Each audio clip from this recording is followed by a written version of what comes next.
Prodigy. It's a dual oscillator monosynth produced by Moog between 1979 and 1984.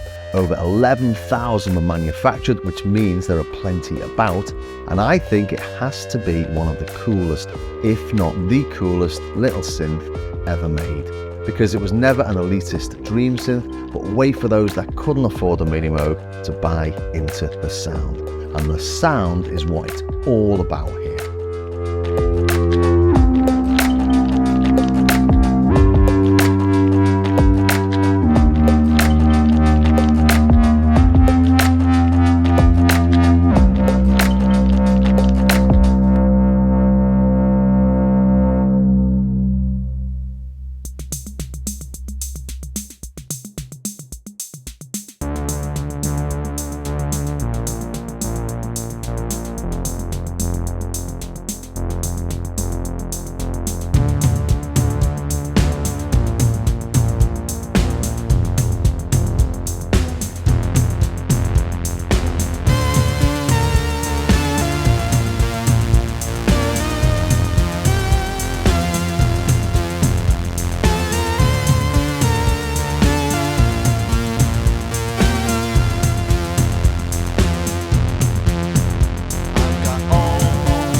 Back in 1983.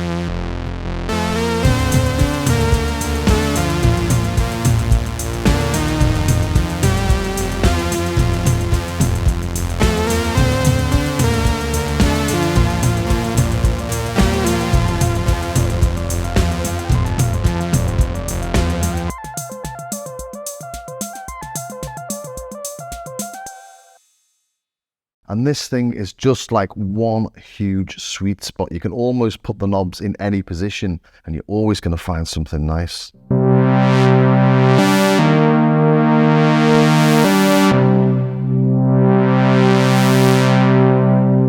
Just take that reverb off for a second.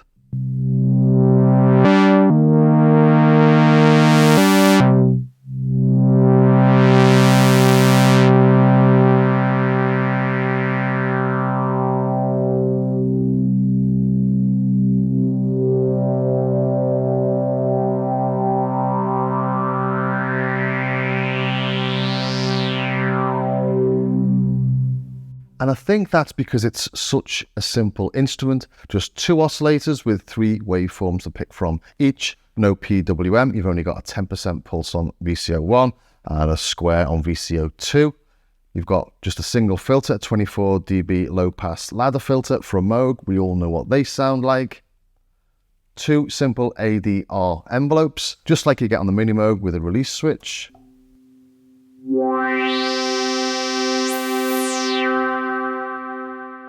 And now the decay time is the release time.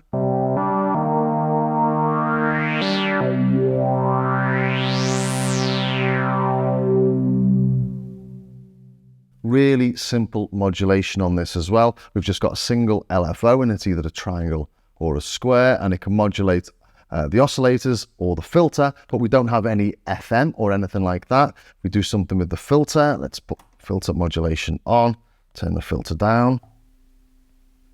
You bring in the modulation with the modulation wheel.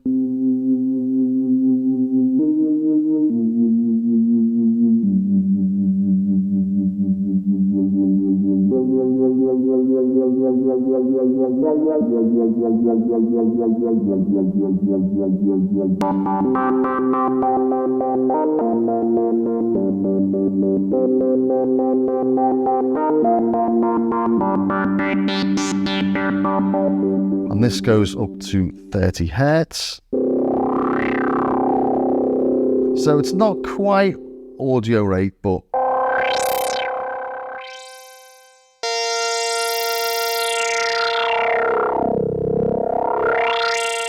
you can get some spacey sort of noises out of it.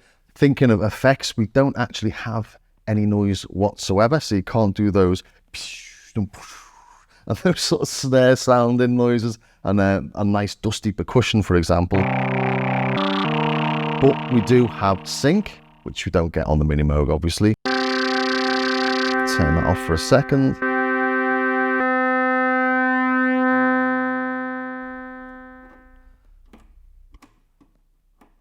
Making sure that Oscillator 2 is higher pitched than Oscillator 1.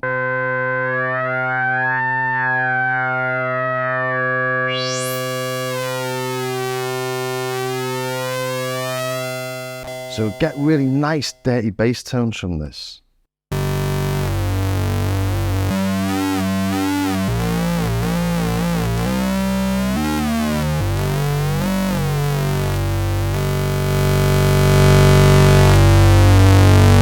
And yes, you can hear there that we lose loads of volume when we turn the resonance up, just like you expect from a ladder.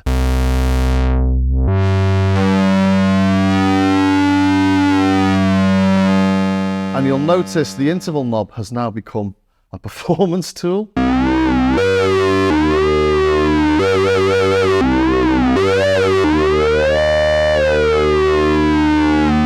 And that's because there's no way of modulating that. You can't modulate it with an envelope, so you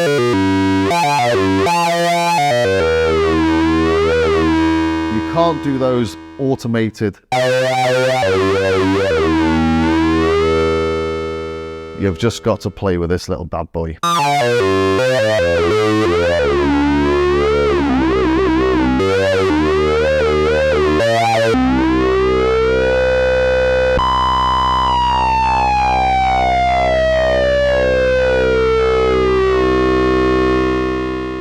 But every tone, as I say, sounds great, doesn't it? Let's just try a couple of different waveforms.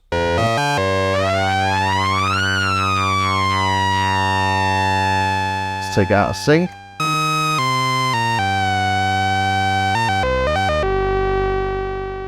Slightly out of tune, but you can see also that we've got different octave ranges. We've got 32, 16 and 8 on VCO1. We've got 16, 8 and 4. So Oscillator 2 can't go as low, as deep as Oscillator 1. Bring Oscillator 1 to its minimum.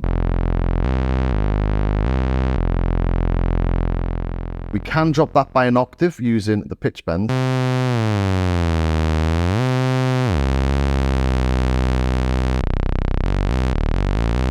So you can get really nice low tones. They're going a bit too low now, but you do need to pitch it, and you can hear this. Odd little things happening, vintage synths, going in for a calibration soon. That's the sawtooth, but if you bring in the triangle, I love the sound of that. Lovely little buzz on the top end. Really nice for doing those 808 style kicks. Bring in a little bit of envelope. Drop the cutoff down.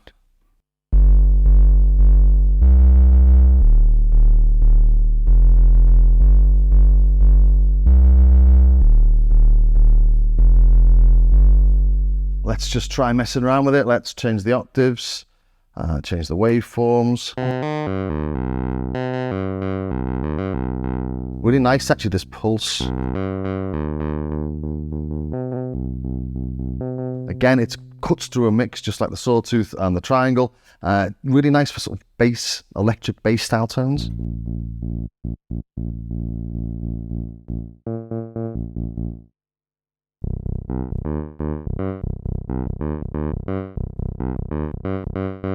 Let's bring some resonance in, make it a bit sort of more modern, acidic.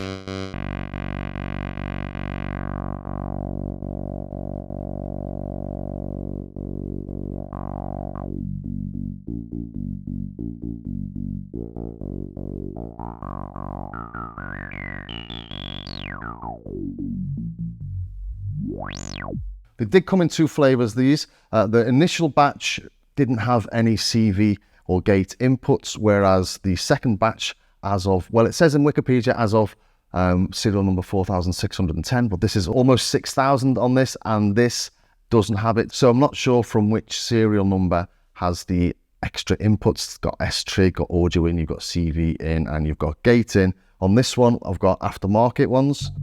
And if you search Google Images for Moog Prodigy rear, you'll find loads of different modifications people have put in over the years.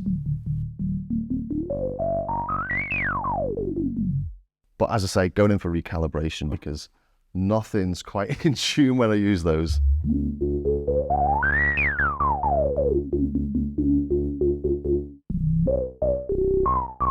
Let's just knock it back up to the natural octave.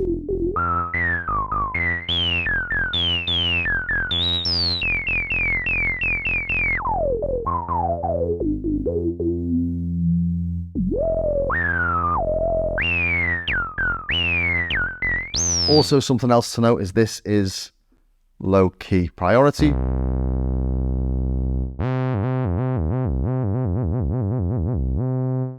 Let's just flick some things around, shall we? See what we get. I don't know. Let's put like that.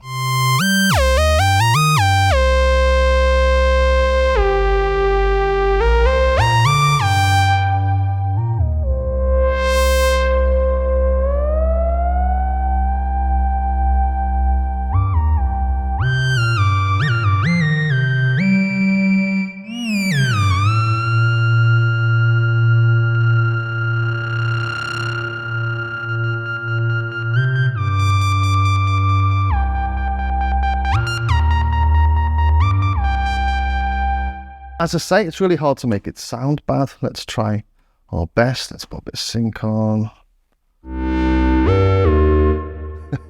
Still nice. Modulation on.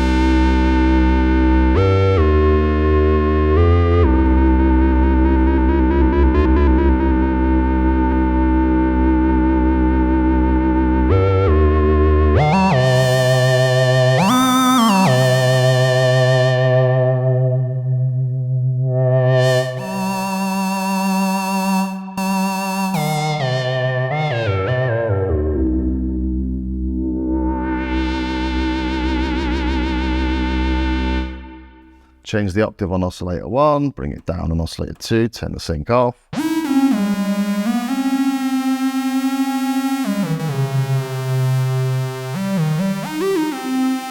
So they're both on 16 there. Let's put them both on the sawtooth.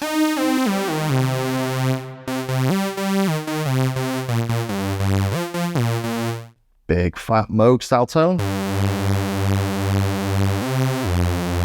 But if I want to go deeper than that with oscillator 2 matched to oscillator 1, I do have to drop the octave.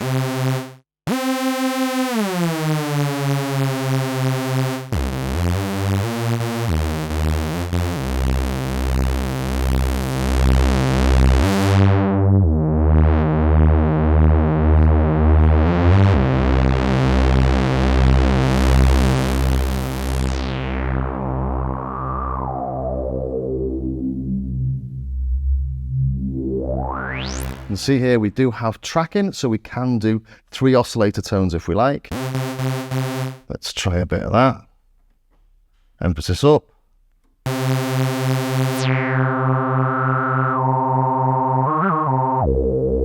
So now we've got the filter acting as an oscillator.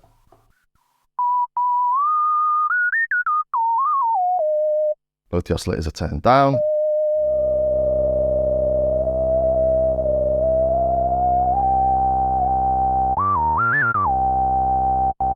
Two oscillators playing, bring in a third.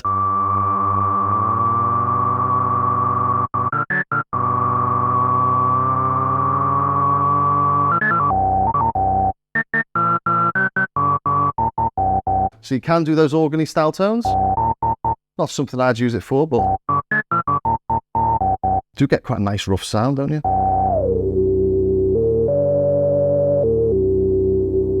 So to make it a bit more spacey.